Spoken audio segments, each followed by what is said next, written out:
Hello শিক্ষার্থীবৃন্দ, কেমন আছো সবাই? আজকে আমি তোমাদের সাথে আলোচনা করব সেট এবং ফাংশনের অনুশীলনী 2.2-এর 18 নাম্বারের কয়ে যে অঙ্কটা দেওয়া আছে সেটা নিয়ে। প্রথমে প্রশ্নটা দেখে নিই। নিচের অন্বয়কে তালিকা পদ্ধতিতে প্রকাশ করো এবং ডোমেন ও রেঞ্জ নির্ণয় করো।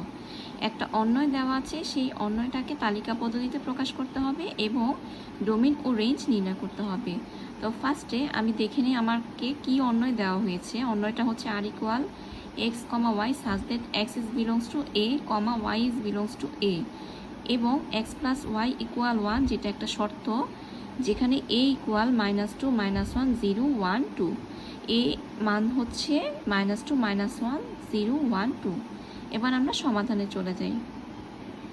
সমাধানে দেওয়া আছে দিয়ে ফার্স্টে আমি আর অন্যটা লিখব, যে আমার অন্যটা দেওয়া আছে, অন্যটা লিখব যেখানে এ ইকুয়াল এর মানগুলি বসাবো। এ হচ্ছে এ এর মান।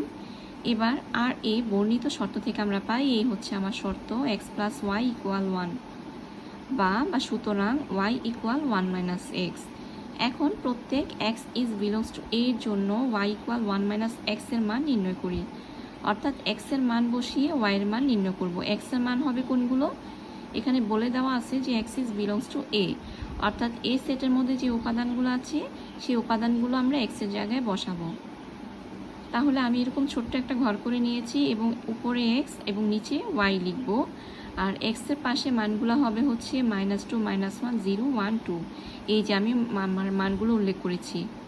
এখন যখন এক্স এর মান -2 হবে তখন ওয়াই এর ভ্যালু কত হবে? যখন এক্স এর ভ্যালু -2 হবে তখন হবে ওয়াই ইকুয়াল 1 মাইনাস এক্স এর জায়গায় -2। তো 1 মাইনাসে মাইনাসে +2, 1 + 2 মানে 3, এই হচ্ছে 3। আবার যখন এক্স এর মান -1 হবে, যে এখানে যদি আমি -1 লিখি তো আমার কত হবে?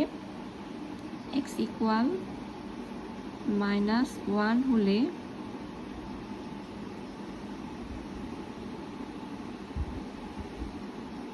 ওয়াই ইকুয়াল হবে হচ্ছে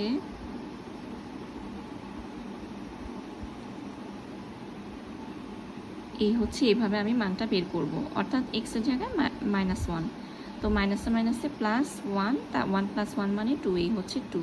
সেমভাবে বাকি মানগুলো আমি বসিয়ে দেবো। যেমন 0 যদি বসে 1 - 0 হচ্ছে 1, তারপর 1 যদি বসে 1 - 1 হচ্ছে 0, তারপর এই যে 2 যদি বসে 1 - 2 হচ্ছে -1।